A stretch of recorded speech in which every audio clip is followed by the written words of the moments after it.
Dizela Mshiba Ngaimberi na Bishop Temba.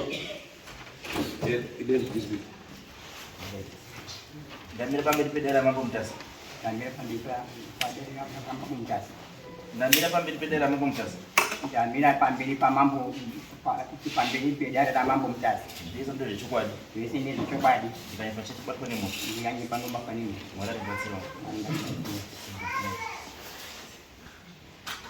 Okay, ndawe hapa no changani. Ni moto yangu ni kwa munga ndimu mtunga bisho. Hizo munga yakati ndi baba kati ya munga yoyo ina sababu. Muna 92. Batatu ni matesa. Tishu ndicho manyi tutwe bishop muna October. Akawaya kuya mtetaka garima. Ati mate mamyo. Boya uta awiye kuto pisa. Awe pisa mama ni myomo yuti pisa munda wape yote unjimang bana tu sama kwani chona sa tumu polisa ati kuya wanje jaku sungai manga pisa ma chibana na mu tu asi pai pacho tiba tabu sama chi jima mai tete niwe mbona njipa manji patatenda manji kwa vya manji vyo jukumunda vyo ni mapusa ye ina sabu wati mkana cho utoli papi iwe sabu ani ma tibe pai wasi nduri panako aka pa gorani tine patati dipe munda pasane mo chipako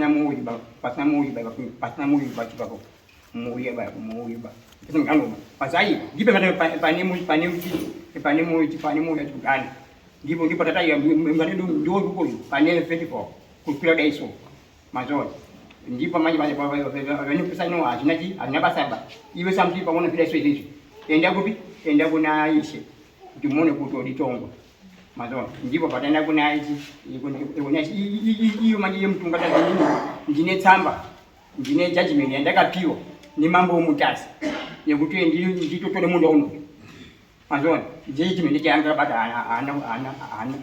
ana kubiba ana tipaba mazoni ndi bunu nasome manje avatikani tona tiba taenda isusu kwa mambo kwa uishe ishe yo tiboenda awana kuyaba kine mari yo badali ba pasina ishe tukai muye ne mari dai most of the next week tiba tatenda futi awana kuyaba tiba ndipa chefoni wazisusu tine judgment ya mambo mtasa yakuti tito todo mundu wachuyo wanashayo wanasiba mimi ndiende kwani kwa mambo muyochaso chuo hiyo wana hao andi ndio wana wao majapo hiyo wao maya hiyo wao mazoni kuya kwa kunoku awabe hiyo wesa munda ni momo munetuma pisi twakato cheke wa hiyo wao wanataka pia mpumu maya kada ze eni moto munde wani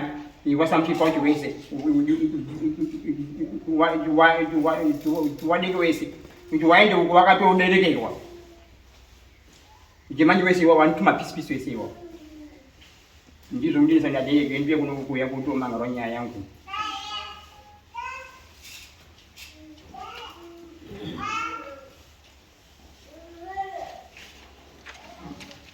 mjie mwezo nabitibabu hapo isa kwa utakato kana nemu yenu kine na disus Joseph we ya aka ya muda last week ana wafutiwa wao mon akatumile wakamile wao jote kana na isusu tiki boy botene kwa diposa buku ne kwa jimam ne kwa ishe ne kwa mambo mutijasi ubizo zakari ndio wani mapepali baba ndio tumbacho yo utopi ndio wacho lo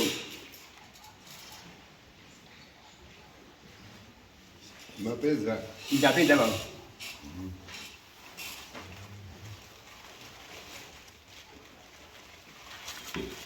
Jaraini basi.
Sungai.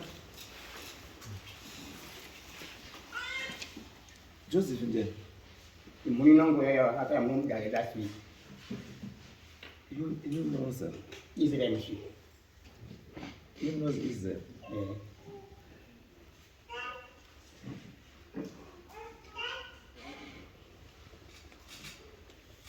Pana chinja nosuzwisa. Pane ka element ke chitsotsi. Panye minde.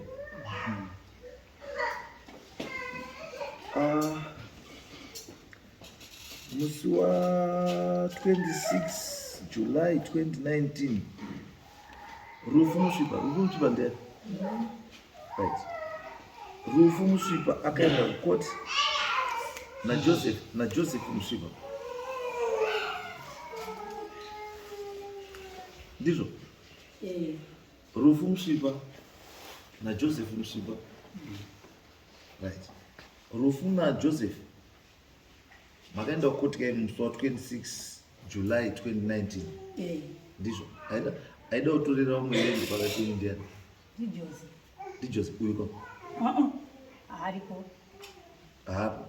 Yeah, ngani hapo. All right. Move mama. Mama same day ro.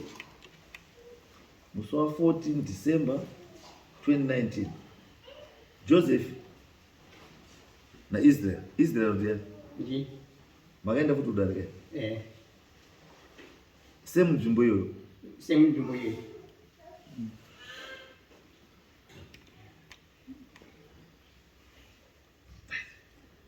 Ndo pane kachitsotsi kacho.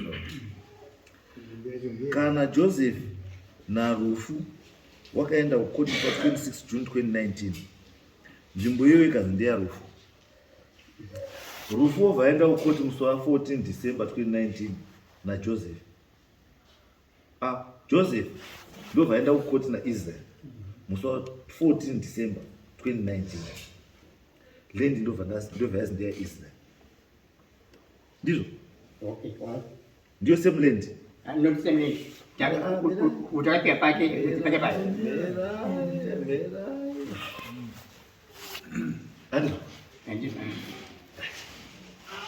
Israel na Rufu wale damdziko here mundu. Mune damdziko here muri tu. Ayo, minda takapiwa. Makapiwa. Saka imi mese muri tu. Munhu mune damdziko naye ndi Joseph. Ndicho zakatopfuura. Ndipindura here. That mese muri tu. Munhu amwine damdziko reminda naye ndi Joseph. Ndizvo? Joseph yakatopedwa. Pete mogo. That imi muri tu. Mune damdziko na Joseph. Ndizvo? Sina damdziko. Ndipindura basa. That imi muri tu Israel na Rufu. Mune damdziko reminda ramamwina rona Joseph. Mese mukapinda kukoti na Joseph. Mese muri tu mukahwina nyaya dzenyu. Ndizvo? Ndo wakapera ndizvo? Zvapera. Right. Saka wamane damdziko naye izvozvo izvi. Damdziko rava pakati pane? Bishop. Nani na Israel. Right. Panzvimbo imwe chete iyoyo Israel yakaendesana kukoti na Joseph. Israel akawina. Saka same nzvimbo iyoyo ndiyo yaendesana futi Israel kukoti izvozvi na Bishop. Ndizvo? Ndo pandiri kutaura ipo kuti imi mwana musvipa, pane kadambudziko karipo kana pane katsotsi karipo, because you can't be fighting over the same piece of land one wemhuri imwe chete. Alright, ndina mumwe musvipa futa, hapana ruoko rwaHozia here. Hozia ndati Hozia hana ruoko here panyaya yelendi haripo. Garai pasi. Bishop sumuka.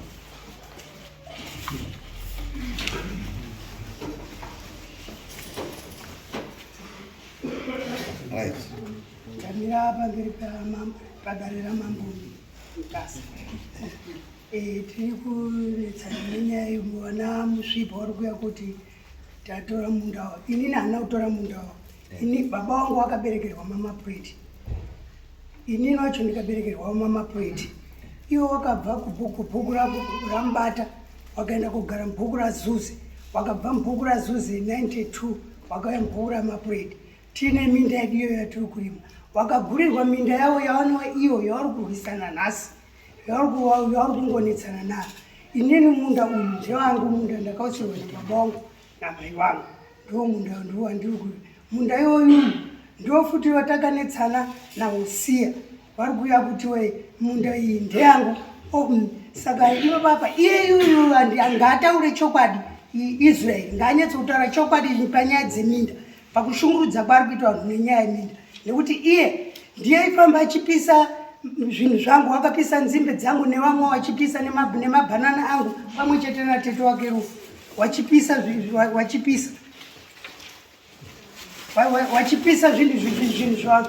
Iye ndiye aifamba nemadhongi neuyo achisima nzimbe mumaminda mevanhu. Saka nhasi rinotora kuti munda inini watakauya panapa, tikauya panapa tiri 96, tikauya kuti tiri kurwisana naHozia. Iye ndiye aifamba naHozia wacho, ndiye aitouya achitisungisa kumapurisa ikoko, ndiye uya futi nemasamonisi nemapurisa atoa kuti munda ngewedu izvo zvizvi. Iko zvinezvi ndiye futi akatogara nhaka yacho. Saka akuyazve futi pamunda watakarwisana naHozia. Saka isusu patairwisana naHozia wacho, iye anga aripo kana danga riziva kuti munda ndewake. Iye ndiye aifamba nani? naHozia musvipa. Wachiita sei? Wachicheka kana maraisi evanhu, wachichera madhumbe evanhu, wachiti minda ngeyedu naHozia.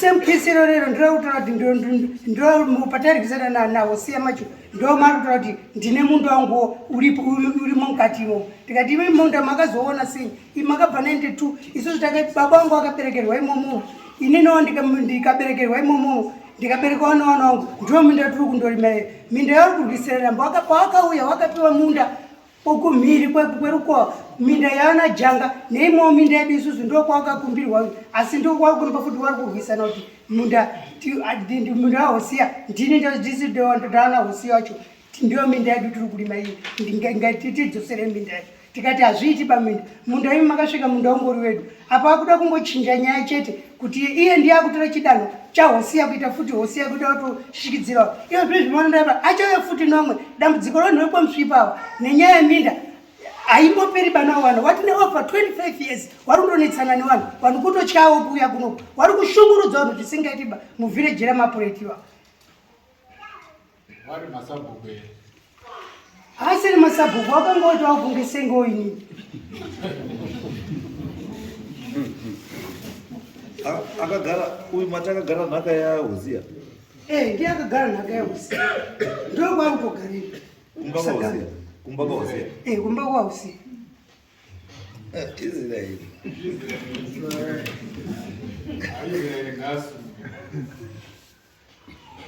Right. Sumukai baba. Right. Nyaya iri apa bambo? Sumukai baba. Nyaya yaHozia musvipa yakapinda mudare muno. Nyaya yaHozia musvipa ikapiwa judgment musi wa 21 September 2025. Kwakapiwa default judgment. Default judgment iyoyo yanga iri yekuti vanhu vanga vachirwisana naHozia vari 95 95 families dzairwisana naHozia. Hozia haana kuya kudare ndobva papiwa default judgment. Apiwa default judgment, iye ndobva anoita appeal kwaMajistrate. Majistrate ndobva ati nyaya ngaidzoke futi kudare kwani kwaMambo Mutasa. Ndina authority over that. Mambo Mutasa ape judgment. And then what happened ndezvokuti Hozia wakabva afa. Takaumirira kudare kuno, I suppose ngakapinda kudare kuno nenyaya idzo dze195.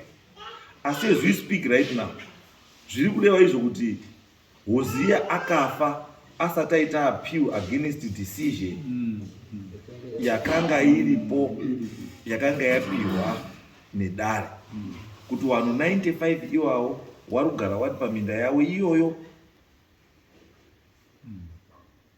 Titeza ndizvo. So imimi hamutori zvikwereti zvazi Hozia kuzviita zvenyu, and hamutori judgment yaHozia kuita yenyu. Judgment yaHozia yakafa naHozia. Hamuti carry over nyaya dzaHozia because hamusi Hozia musi. Because according to mapapers atinawo, munhu ari kuti land iyoyo ndeyake ndiHozia.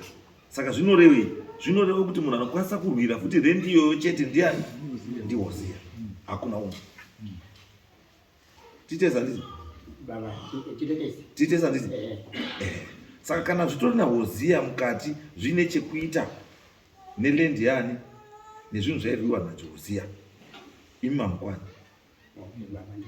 handizvo. Saka tuti imimi zvamunoita, imimi makagara nhaka yemukadzi waHozia, imimi tatai nemukadzi waHozia, mukufuka magumbezi aHozia, modzirwa badzi murimo, asi mhosva dzaHozia siyanai nadzo, handi dzenyu. Munobva pamuzaruzva because zandikudziwa ndikutaura kudaro, ndiri kutaura kudaro nenyaya yekuti pa60 pa95 families Hozia akafa, 95 families dzahwina nyaya yadzo. Mazvizwa baba? Saka Hozia akafa asati aapila against chii decision. Saka izvo zvinorevei? Zvinoreva kuti decision yanga iripo Hozia paakafa ndiyo ingori chii? Handizvo? Ende inoti chii? Inoti vanhu vese vari paminda yavo, ma95 families idzi wanguripo paminda yavo. Handizvo? Then kana muri kutaura nenyaya yakuHigh Court, ndinoiziva nyaya yaHozia.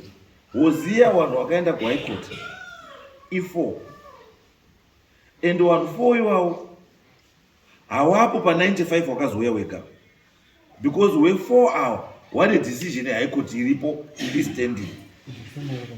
Muri kuzwa zvikuta kuti vanhu vakaenda kuHigh Court naHozia wangani? i4, and the decision yakapiwa kuHigh Court ndevanhu wangani? 4. Hainei newangani? 95 ava. Ye95 inyaya yakatotangawo iri chii? Iri yega. Ndiyo yakasvika Hozia kusvika pakufa yaane decision, yaane judgment yanga iripo. Handizvo? Right. So ini chandiri kuda inini ndechekuti baba, kana muri willing kutora nemhosva dzaHozia, zviri kwamuri. Mambo apa ndine chekutaura. Asandapedza. Ndosaka maona ndavhura nyaya dzenyu dzese dzaana Musvipa, kuti Joseph Musvipa versus Israel Musvipa, Rufu Musvipa versus Israel Musvipa, Rufu Musvipa versus Joseph Musvipa, Hozia Musvipa versus 95 people, Hozia Musvipa versus Sagambi Primary School, Hozia Musvipa.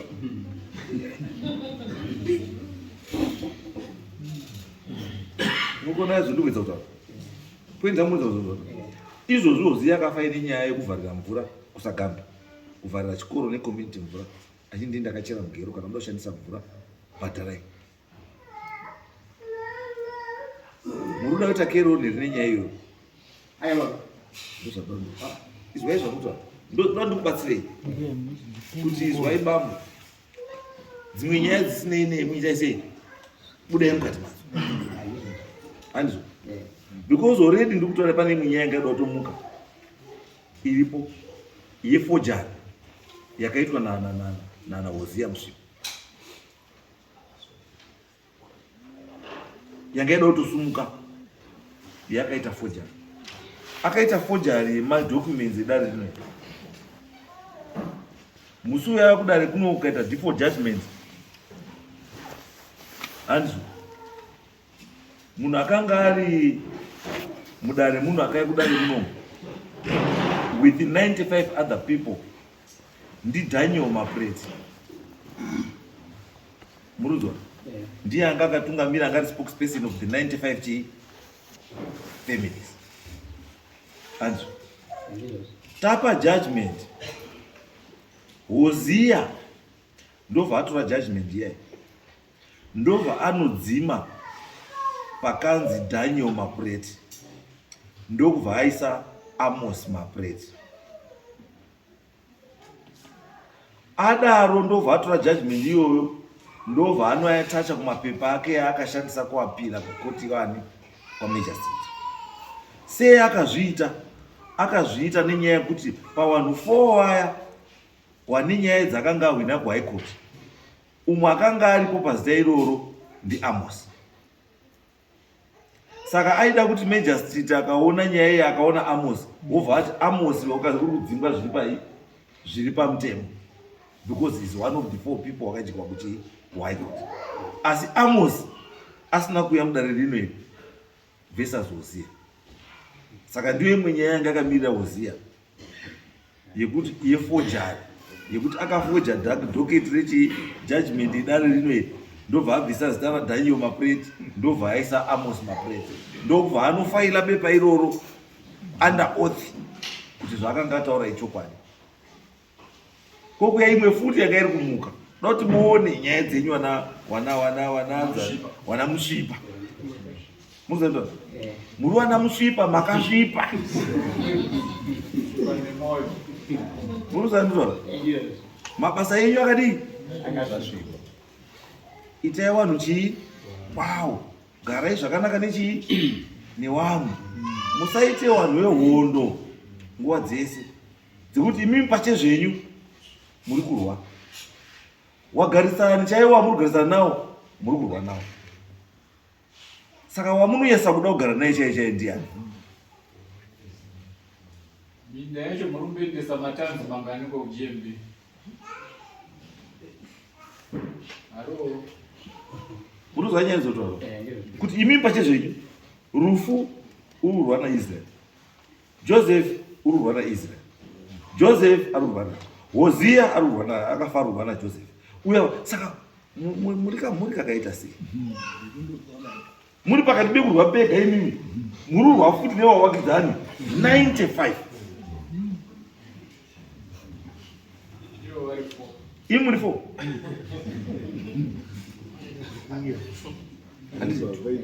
And on top of that, makazobva kwamakabva kwaZuzo kuya kwaMapreti, mukasvika muMapreti muine vanhu.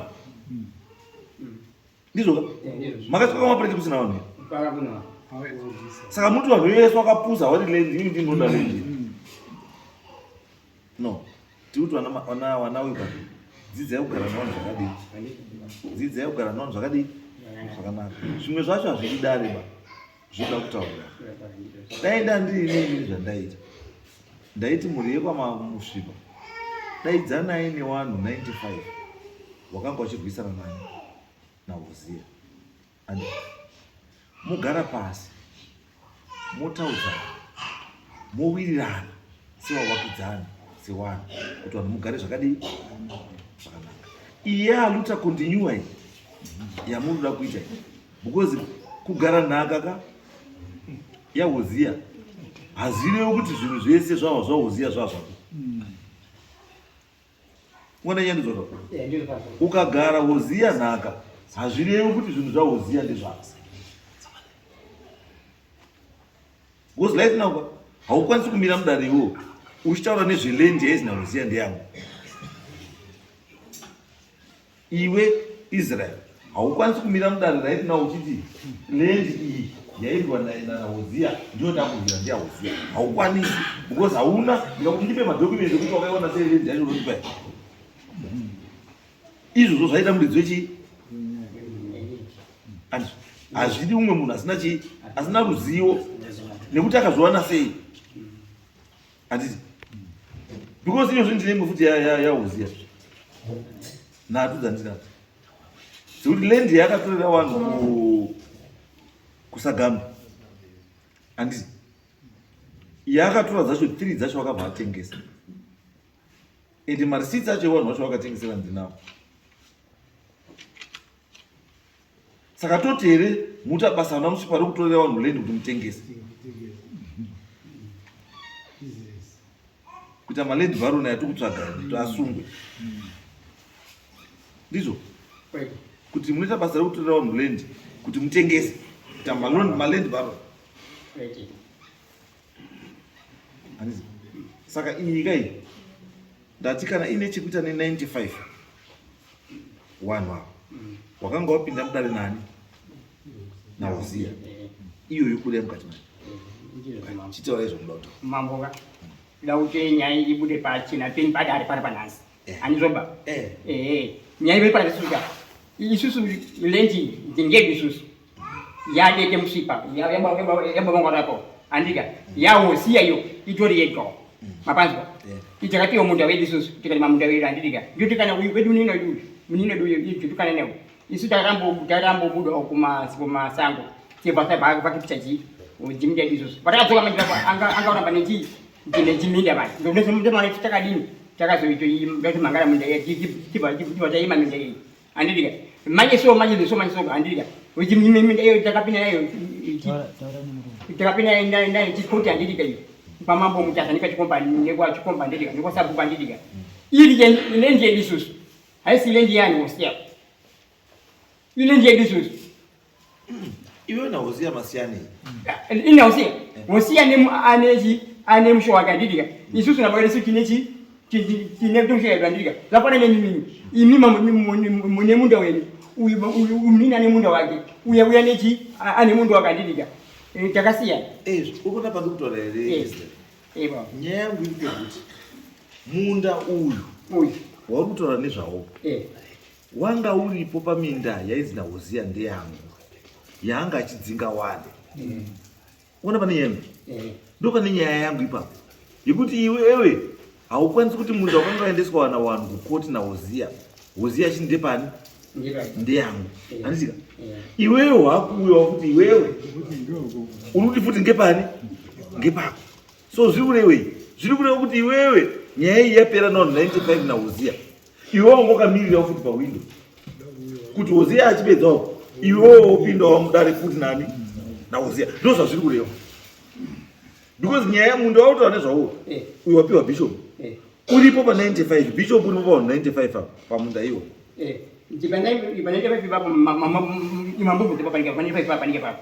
uyu 95 andika anga nani Uzia ndidika akana Uzia akana nini benini izwa zvanutaura iwewe pakapinda Uzia achidzinga awa pa95 sei musina kuti mimi Uzia kwauri kurwira kusi kwako makatopinda naUzia akasiyana nanani nanabishop imi mochipinda nanani nanabishop sei makamirira imimi kuti Uzia apinde nanabishop imi muruziva kuti Uzia minda yabuda kubviswa nabishop hausi wake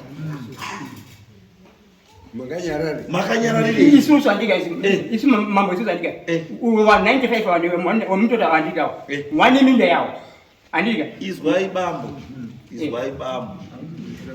munoziva zvondozvazvayo ndowedza kutaura kuti kagemu kenyu aka kamunoita vana musvipa pekuti Joseph musvipa versus Israel musvipa versus Bishop musvipa versus Rufu musvipa versus Uzia musvipa kagemu kenyu kechi kana musvipa handiti asi ndiri kuti mukatarisa izvozvo izvi gemu riri apa handiti nderekuti imi makasiya Uzia achidzinga Bishop achiti Bishop minda wauri ndewani ndewangu asi imi muruziva kuti munda handowani waUzia ndewenyu Saka tuti isusu maifananga makamisa ani Hosea kuti Hosea hauzi kuona kuti ndekwako kwarudzinga vanhu handi kwakoba ngekwani ngekwenu hamuna kuita zvipi izvo handiti musina kuita izvozvo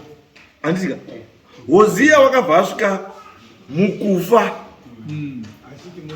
achiti munda ngewani ngewani asi paazofa panga paane judgment yekuti munda iwowo Hosea hausi wako ngewa vanhu awa 95 saka judgment iyoyo yakapiwa yekuti munda ndewa vanhu 95 imimi hamuchaichinji nekuti Hosea wakanga enda kukoti akafa achiti munda ndewani ndewake saka Hosea wakadyiwa kukoti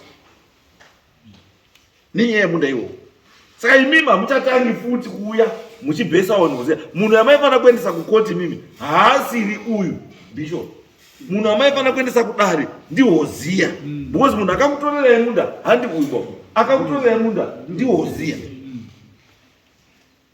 muruze zvizotora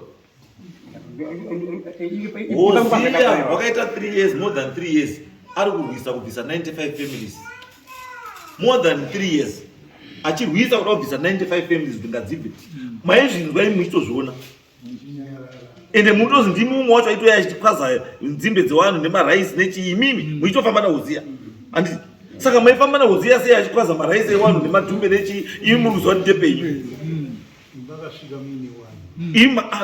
nyaya yekuti yangu yamutori nayo imimi mutori nenyaya yemalicious injury to property simba ramamutomuri naro rekutema maraisi evanhu nemagwere nemabhanana zvese mamuri kurwana kupi neipwa dzevanhu muchitema zvese nekutengesa mingi mukona ndizvo bambo tingapedza nguva bambo chimbogarai pasi chimbogarai pasi bambo sungai garai pasi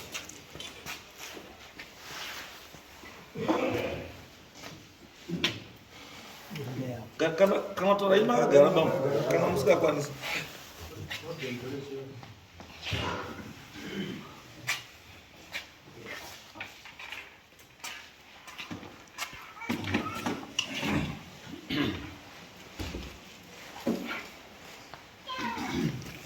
Taura aí, Papa. Yes. Munda lukanyo. Zita lenyu ndi mani? Onobit. Ani? Onobit.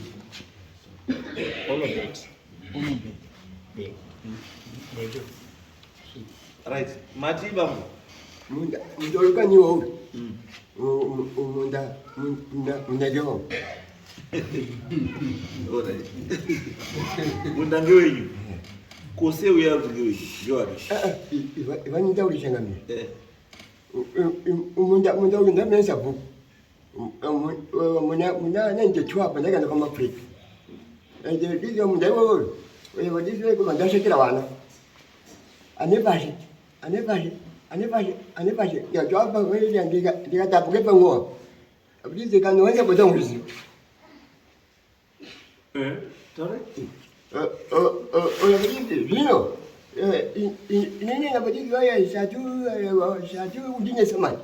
Wanje wewe abdize wewe ndaju wanje utoye mondo ndo. Ndicho. Nakutanga baka aiza.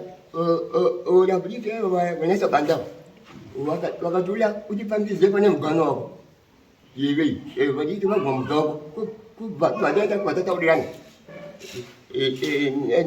Kama jari hapo. Na nyagu. Nikajinili na munda uli. Ndio, usia wakajinili. Basi. Nini ndio munda uli. Ndio mwenda bensa bu. Right. Ndio pandikuramba kababa. Kuti sei imi maibvumira kuti Hosea ati munda wenyu imimi woti ngewake imimi murikuzviziva kuti munda haasi wake kana muri kuti munda wangu ari wenyu imimi munhu ataifanira tikona kudare kuno ndimi muchitaura nezvemunda wenyu handiti noti Hosea noti uyu izvi munda wamutaura vanhu vatatu Hosea ngewake uyo ngewake imimi ngewake Israel ngewake rufu ngewake Wanhu vese vandotora bambo kwenyu kumuchawi kwa kusvipa vanowira mudaiwo. Yeye bogurira. Ane pisi baba. Aiwa, izwe baba. Musa confuse. Inini nyaya yangu iri pekuti Hosea kana aine munda wake. Hosea anorwira munda wani? Wake. Kana imi muine munda wenyu, munorwira munda wani? Wenyu. Uyu Rufu aine munda wake anorwira munda wani? Wake. Uyu aine munda wake anorwira munda wani? Wake. Already matoya kudai ndiri. Kana mati munda ndewenyu, it means kuti uyu haasina chekutaura. Kana mati munda ndewani? Ndewenyu. So uyu onyarara hake. Haasina chekutaura. Because muridzi wemunda chaiye wauya. Ndizvo here bambo.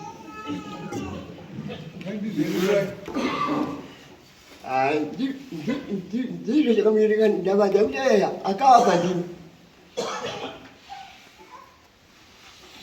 Izwai baba. Munozwa baba zvandotaura. Ko Hosea wakapiwa ndiani?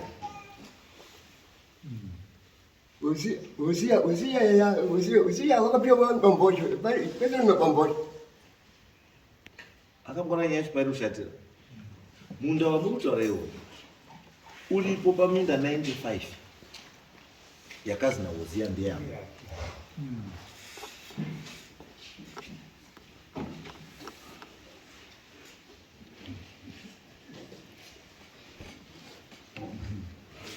Akayiwa mundu womuti ngewenyu wakagurira vana wenyu. Hosea anga kuti ndewake akayiwa kuti hausi munda wake. Wakapiwa munda wokuyesirika naiviziwe. Wanu awa munozwa baba musupa zvanda ndizvo kubatsira. Wanu awa vari 95 Wanu wakatambura for more than 5 years. Wanu wachitambudzwa ndiHosea. Wanu wachichekerwa mabanana, wachikwazirwa maraisi, wachikwazirwa zvese. Hosea achiri ngepani? Minda yese nyika yanga iri kusachi how many hectares? 34 hectares. Yes. Aitaura Hosea kuti ndine 35, more than 34 hectares. Dzaitaura 34 hectares ndedzangu. Tisingatauri land yekwakatamira kwaSagambe ba. Kusagambe kwacho angatone nyaya futi ikoko yekutobhadharisa nezvikoro kuti mvura kuchera mvura mugero wake.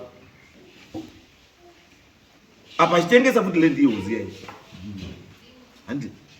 Then imi monitaura kuti ndakandisingazvizivi. Hamukanitaura kuti mamusingazvizivi because mwana wenyu ndiye aifamba nemadhongi naHosea wachikwazira uyu mwana wenyu uyu ndiye aifamba naHosea wachikwazira vanhu zvinhu uyu. Saka kuti munditaurire kuti hamuzvizivi. Saka nhasi mazuva yamisi panapa sei. Muruzviziva here kuti mwana wenyu ndiye akagara nhaka yaHosea?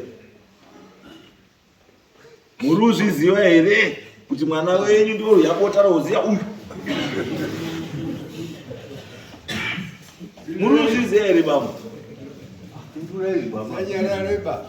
Taurai.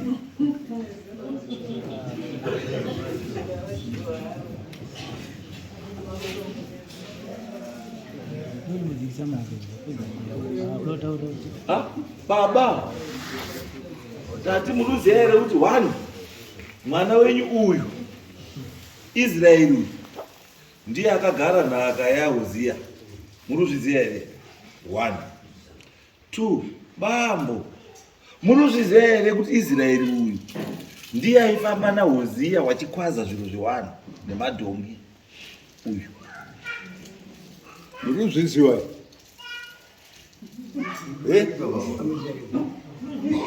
Handizvizive.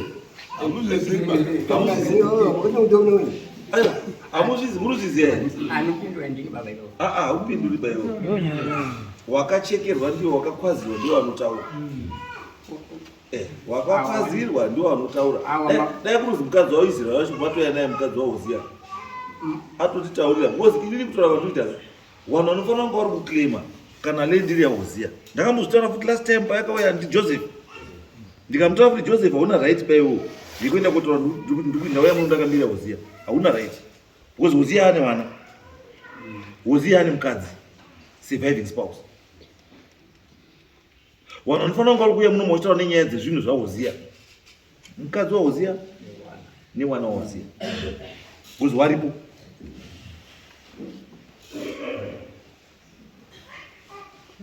Kugara nhaka bambo ibonde badzi. Because hapambochinji kuti mwana pakazi name of father pakazi Hosea hapambochinji kuti Israel. Ndo zvinofanira kurakidza izvo kuti panapa itemporary ndikutopfuura ndokwanisa kudzingwa panapa. Ukaona chitupa chisingachinji nekuti wapinda mumba. It means hausiwepo ndokwanisa kudzingwa anytime. Mazwa bambo. Akazotoumbawo kamwe kachaumba. Ndo kana mukadzi wacho Hosea achibara akaumba kamwe ndo kake ikaka. But waripo wese wana ndi waHosea. Hawasi wake. Uyu ndisara pawana chete. Kuzisara pawana hazvirevi kuti ndiwe wababa pamusha. Basa rako riziso bazi kutoone pamusha wana wakagara zvakanaka iri pane maproblems ere uchisolva. Zvinodambudziko ratinoita isusu baba ndere kuti unofunga kuti kuzisara pawana kufukidzwa gumbezi. Handizvo. Chiwanhu chedu sara pawana ndo kunosvikira kunaka zvichemo zvemhuri iyoyo. Mhuri inoda chikafu here utsvaga chikafu. Pane dambudziko ripo wanda kuenda kuchikoro, you pay for that. Zvese uchida ndo zvinozisara pawana. Zvine munofunga kuti kuzisara pawana kutata munhu. Handizvo sara pawana. Handizvo. Mazwa bambo. Saka nyaya vana vabambuka. Pana sabwira.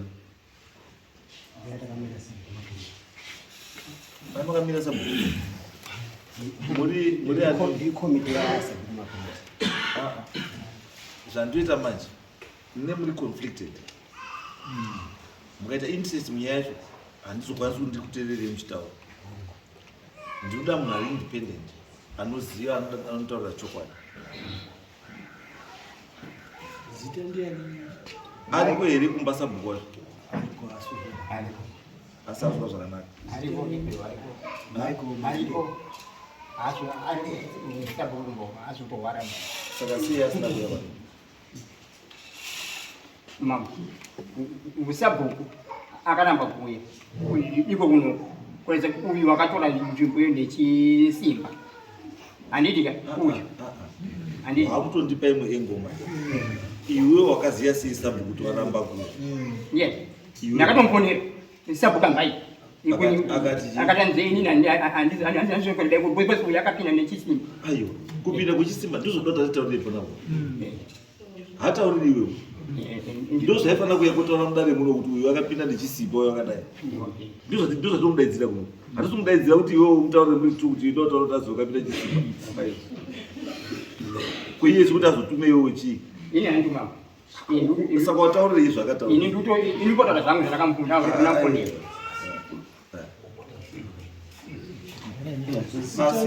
For now, Michael Bande. For now, zvatakuita. For now. Kuti lendi yese iri palendi pa 95 chi families dzairwisana na Hosea.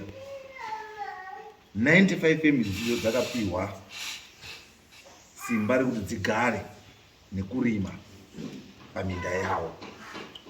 Saka kana iri nyaya yekuti muda kutanga imwe nyaya pane one of those 95 iwawo murutanga zveimwe nyaya inotanga iri nyaya iri separate kune nyaya yakanga iripo kare. Titesi kana iri nyaya yaingoinvhovha Hosea munomu dzaHosea i-closed chapter. Saka 95 families idzi dzakahwina versus Hosea. Kana dziri ingori one yacho yamuda kupikisana nayo, for now judgment is in their favor. modzoka kumba munhu umwe naumwe pamumba pake. Kana maane imwe issue iri nyuwani, because right now handichatozivi kuti munhu wacho ndewani. Because baba uri ndewake, Hosea uri ndewake, iwe Israel uri ndewako. Saka ngatimbodzoke timbogare magariro atakaita, muchifunga zvakanaka. Muridzi wemunda arida kukukwidza, wochizonyora wozoya kudare. Mazwa zvinotaura baba? Nduzwe.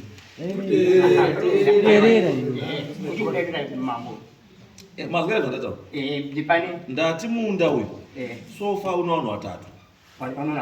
Wari kuklema kuti munda ndewani? Ndewake. Handisi?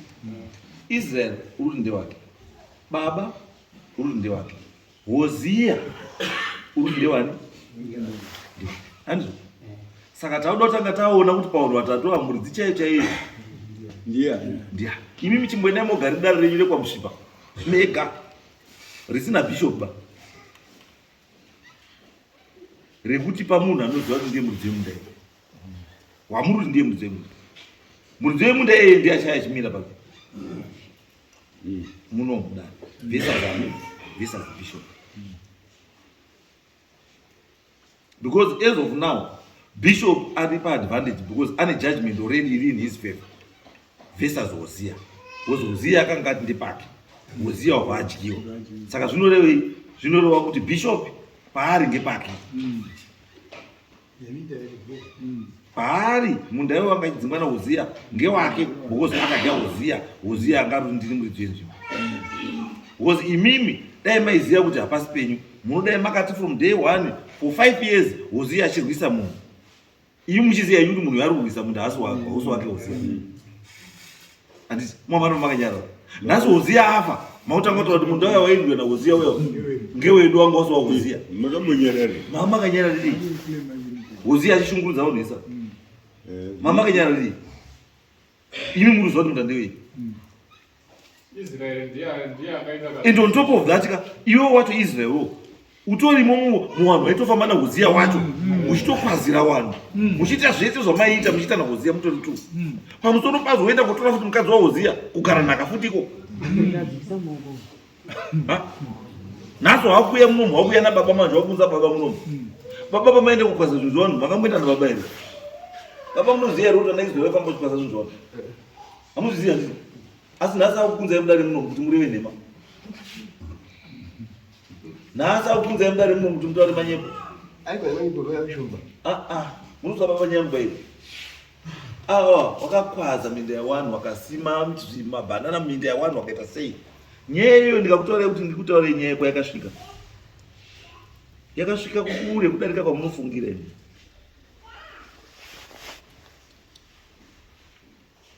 Ukaenda haikoti mutare kwese hakuna asingaizivi nyaya yamusvipa yaHosea. Ukaenda padhipa mutasa pamizidha hapana asikazivi nyaya yaHosea. Ukaenda Ruda police station hapana asikazivi nyaya yaHosea. Ukaenda Nyanga hapana asikazivi nyaya yaHosea. Ukaenda everywhere hakuna asikazivi nyaya yaHosea, kuti Hosea akatorera vanhu 95 families minda yavo, akakwaza rice, akakwaza mabhanana, akakwaza chii. Inyaya inozikanwa kwese. Nhasi unoyu maakuuya Hosea uya wafa, maakuti zvaita zviya achikwazira vanhu minda yacho yongedu. And on top of that, iwewe Israel utori hwane wanhu wacho waikwaza minda. Dzikisai mo. Mbomirende. Garai babo, garai. Hamuna kusamba musharukwa. Garai pasi, murutamba nematsotsi pasi, garai pasi. Garai pasi musharukwa. Wakorora ndio waita matsotsi bambo. Bambo taura itizo, mamuna utaura. Inenge yaida kuti pamusoro mama iye mukomana Hosea kuti titore netsamba yake kusivhu koti yekuitinisa Hosea kuti nzvimbo ngeyani ngeyake, yeti aiziva kuti une munhu wake uripi futi urimba itoripo pepa racho yekuitinisa chii kuitinisa inekumusvipa azadi itoripo pepa kuita witness iyeyo kuti nzvimbo iyoyo ngeyaHosea. Tipei tsamba iyo. Tipei message aitowitinisira musivho koti witinisira Hosea kuti nzvimbo ngeyake, yaitoziva kuti ane munda wake urimo. Akarega kutaura ngekuti mukoma uyu akuti munda ngewake, ini ndine munda wangu urimo. iyo minda yawo haisiri demarcation yakataura kuti rwera nemaringiti risina ziva ani mumunenge watone minda yawo iti out of saka akushomo ndio watemba kuti iwetirende unoita nzimbe kuda kurima nzimbe zvaita famba nemadhuri aicherera nzimbe imomo izvo ari kuchiomo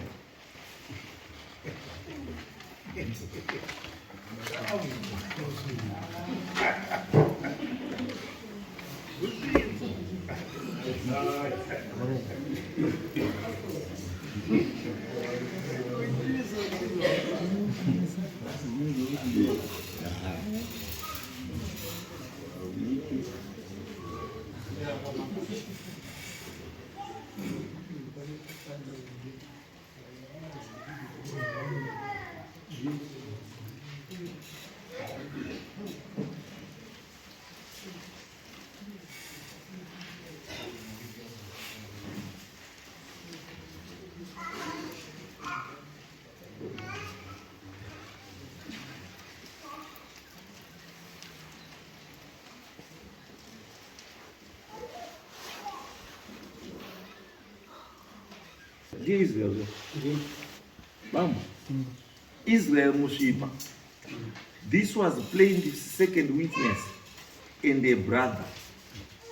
He came to reside in disputed village in 1992, and prior to that, he used to reside in Zuze. He said plaintiff was accepted in Mapreti village in 1995. 3 years later, this witness had no knowledge of the events between 1977 to 1995. He could not prove that plaintiff was accepted in Mapreti village. He was not an eyewitness to the spoliation complained of.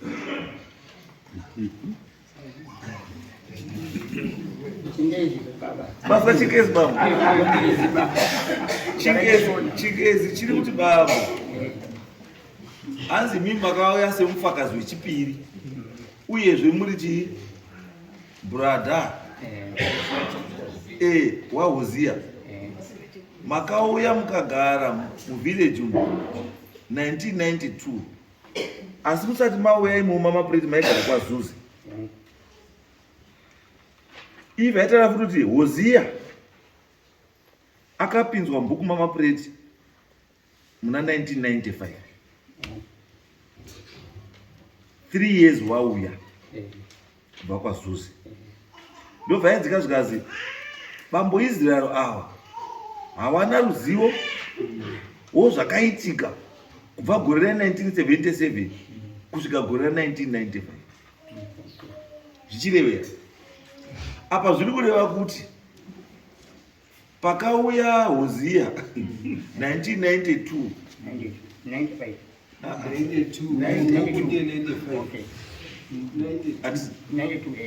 hamutozivi kuti Hosea akauya sei. Ndozvitaura tsamba yanaka. Inotaura kuti imimi Hosea akauya 1992. Yes, andika. Asi auya 1992 akachizopinzwa mubhuku raMapreti village 1995. 3 years later. Andisi. Ndovakazi imimi this witness had no knowledge of the events between 1977 to 1995. Hanzi Israel Mushipa haana ruzivo nezvaiitika kubva 1977 kusvika 1995. Zvichirevei manje? Zvichireva kuti Israeli kuuya kwaHosea muMapreti village kugaramo kusvika 1995 bambo hapana chabaiziva. Handizvo? Hazi makabvunzwa imi kuti akatambirwa sei mubhuku mukarakidza kuti hamuna chamunoziva baba. Imimi civil court iri poti civil court anga makaenda sewitnesses ndime justice kutaura bambo kuzi makarakidza kuti muri usiku chaiwa kuna chokuziva. If I know he was not an eyewitness. He was not an eyewitness. Hamna makaona babu hapana. Zvakafana kuti hamna chamunoziva babu. Panyaya iyi hapana chamunoziva. Asi zvamakaita manje ndo zvandachitaura baba. Zviya kuti wakorore wenyu wane kachikiribidi kakawandisa.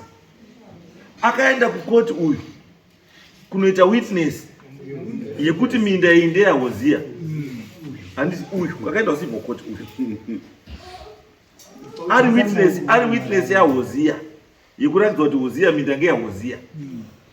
Asi nhasi uno Hosea wafa. Wakuti minda iyi yandakaenda kuwitnessera kuti ndeya Hosea ngeya.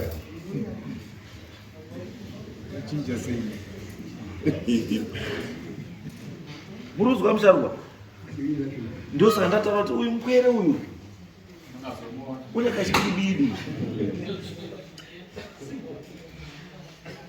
Ukaona dare rakutaura kuti bambo ava ninyaya yekutaura nezvayoka irima havana chaunoziva. Munhu angotorwa kuzi uya undi support undi witness.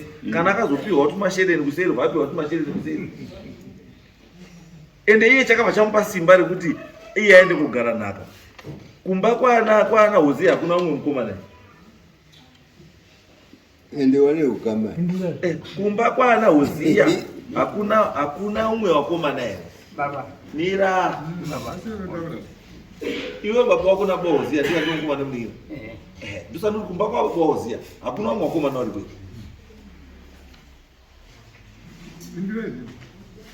Tita akanota zopindura. Ayi makati mtababa kemi. Uyu wariko kune vari kwako vari kwakomana ari wani. Sei vasina kugara nako ya Hosea? Ya. Onye zombare baba. Ndikumote nyaya idzi makadzikaita ndike. Muri sanfati. Dzinonobatana. Ndoda kuti kuona kuti iwewe maiwirirana na Hosea kusvika papi. Ndoza ndikutsvaga izvo. Okay. Kuti ndosaka ndikubvunza kuti pachiwanu chedu baba zvinoita here kuti kwamaikuru handizvo mukorore wafa handizvo mwana wakwamainini woita kuita sara pawana kwamaikuru zvinoita ndo zviripo. Mwana wenyu ndiye sara pawana kwaHosea.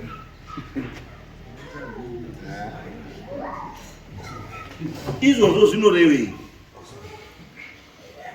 Izvozvo zvinoreva kuti Hosea naIsraeri wanga wagara wachiwirirana pane chimwe chinhu zvaizivikanwa nemukadzi waHosea.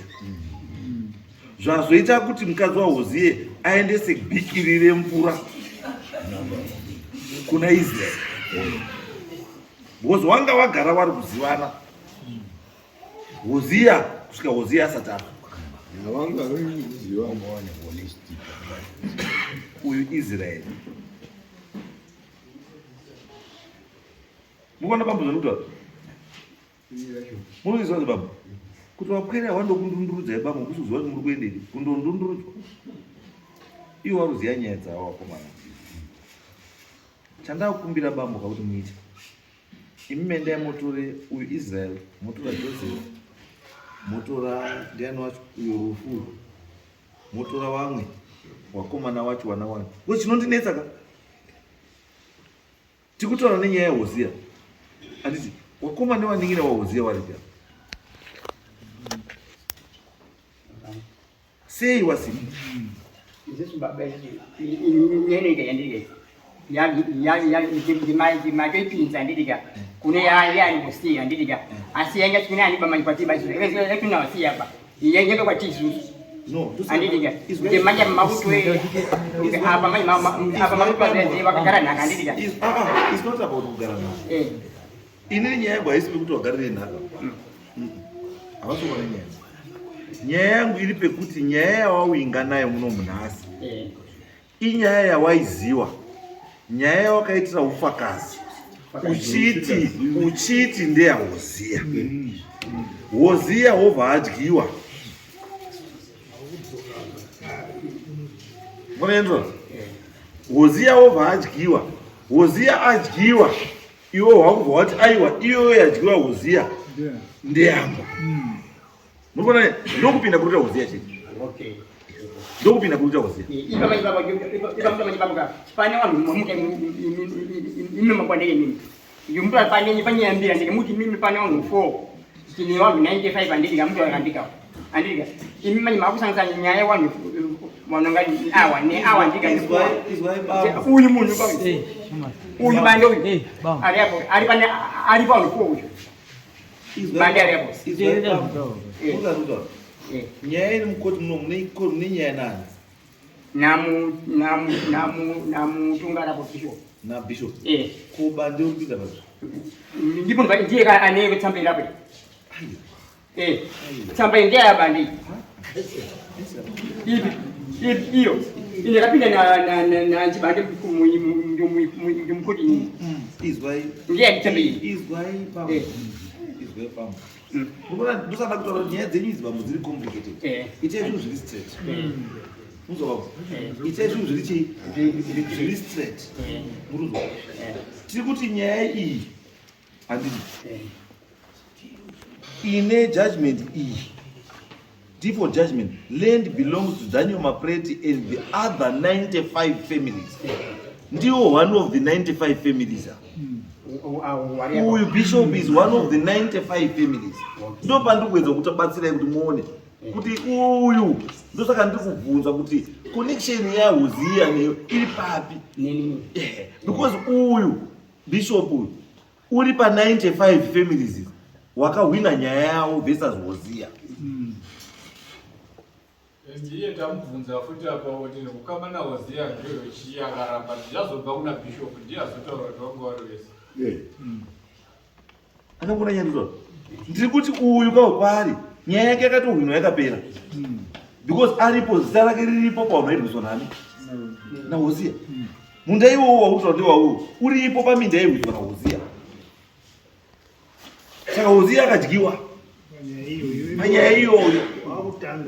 Saka iwowo wakutora futi nyaya yakatovharwa kwe. Kuitanga futi. Kuita futi yako iyo panyowaka. Ndo pane nyaya yako baba. Kuti 95 families idzi dzakadya dzakati the land belongs to Daniel Mapreti and the other 95 families. Uyu bishop is one of the 95 families. Yeah, uri mukati mai. Wana Daniel wasiyana na Amos na bande nani wamwe 4 waya wakaitwa kwa high court. Awa 95 hawapo baba chi. Pa 4 wakaenda kwa high court. Hawapo. Andikona yeshwei. Andikona. Isusu kuti nyaya 4 hour. Wani nyaya dzongo kapedzerana nani? Na Hosea. Inopera yakadaro. Yakadaro. Yakadaro. Our 95 hour. Wani nyaya dzakaita sei? Ko anditi. Ndizvo ndikutora izvo. Ko mambo manje papa. Ndipo ndakubvunza wavo nhasi papa. Ndamuda nhasi mumboza papa. Takutaura ndinawo vanokuwanika. 104 waya vandika waya. Ndipajikisa ipapo. Andika 104 iwawa bande ari apo andika. Mukona ule bana. China mzee. Akabuda ndika 104 iwawa. Wako ndisa kunyaya yako yorudayo. Okay. Nyaya iri mudare muno munhasi. Okay. Ndiye yako iwewe na bishop. Na bishop. Ngojimaenda manje. Saka ya bishop ndosada kutaura kuti yo bishop sasa mbate ba. Nyaya bishop yakapera. Siya bishop ari paari. Ari paari. Munda wake. Because nyaya munda wake yakapedzwa ndi Hosea. Ko chiyangu manje idori ko manje. Ichi chiyangu ilimu. Ti yangu ilimu. Yakaiswa na. Chitu yakati makaleleso. Makasiyari ti yaka makasimari ti. Ti yakati 92. Ti yakasimari ni. Arutaura manyepo mundu arikulima amuna tiba. Mune mabhanana angu 960 plants dzirimo dzemabhanana. Nemigwavha yangu 115. Nemiavocado yangu 16 miavho irimo. Mundu akutaura nemishakati yangu yakasiyana ndiye ndakasosima ndicho kuchikoro. Mune 4 miti yemishakati iri kutobereka. Inotoya futi nemhuri yake. Iye yiwacho. Inotoya futi iye yiwacho. Anditi mazwa. Saka atoroti mune tea, amuna kana tea manyepo. Paka ari kunyepa. Pakanaka. Zvatakuti uma muzika rino ndivati.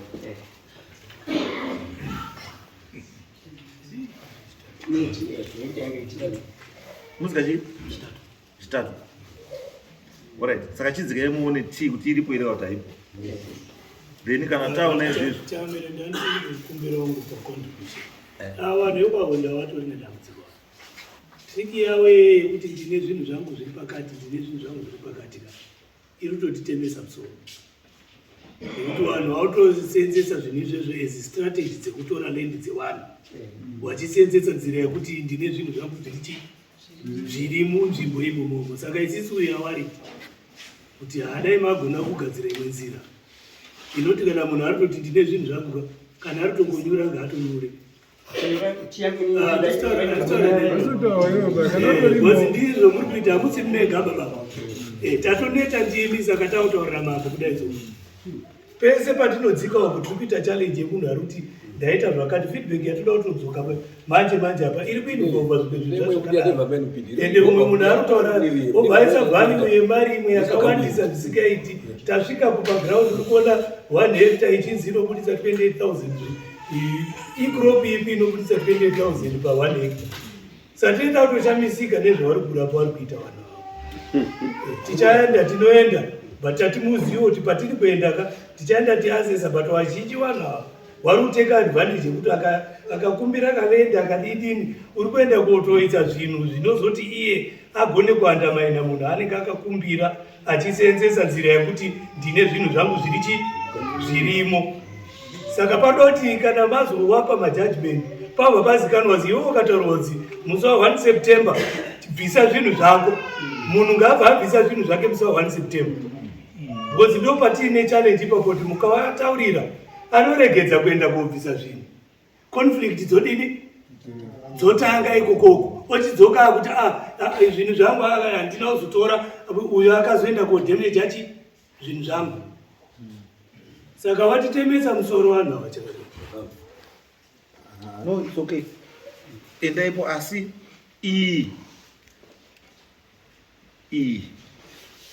judgment hombe iripo kani. Land ndeye bishop because it's covered under judgment yaHosea. So that judgment will not change. Zvatakuchita kungoenda kuona kuti moone maclaims ayodini ake kuti tii ari kutaura iripo zvisho ere kuti haidi. Because tii inoharvestwa gore negore ka uruti netii yako iyoyo. Unoiharvesta papi tibva tazoti tii yako kana waiharvesta wabva watosiyana nezvo. Because utamboruti tii uda uzoidii. Because ichaita 10 years ka iripo.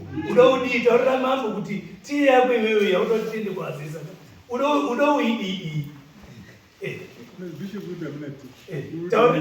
Ngapo tauri ane tii wacho ngatorutaka kudidi netii yake zvairi muyadini unoda kuti inini tii yoyaka uyo yandika wangari munhu wangu anditi keni nekuti inini ndendementi uchine mune wandidika munhu mutaitiwe mama tii manje nini kuti vanato igomora ine tii haiti kumbura tii tii kumbura tii utori kupenyu kati mutida aiwa izwaizvo ndikuta uruzanuzvazi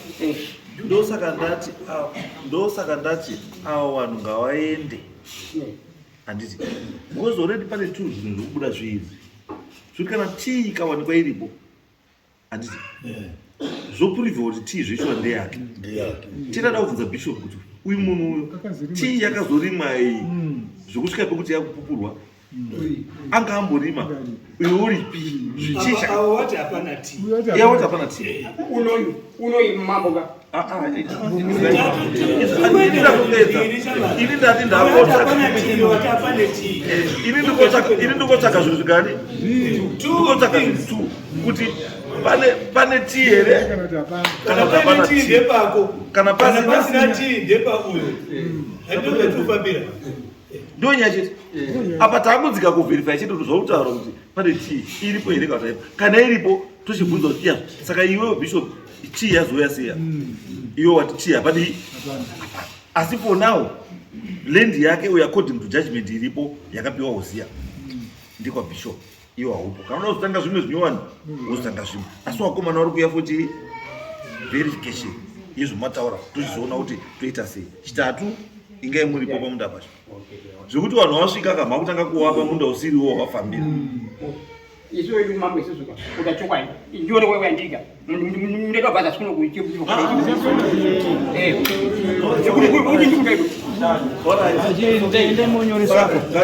ngatisangane pakochi chitatu machingwai 12 chitatu na 12 Yo chendonyoreswa. toone hande mdala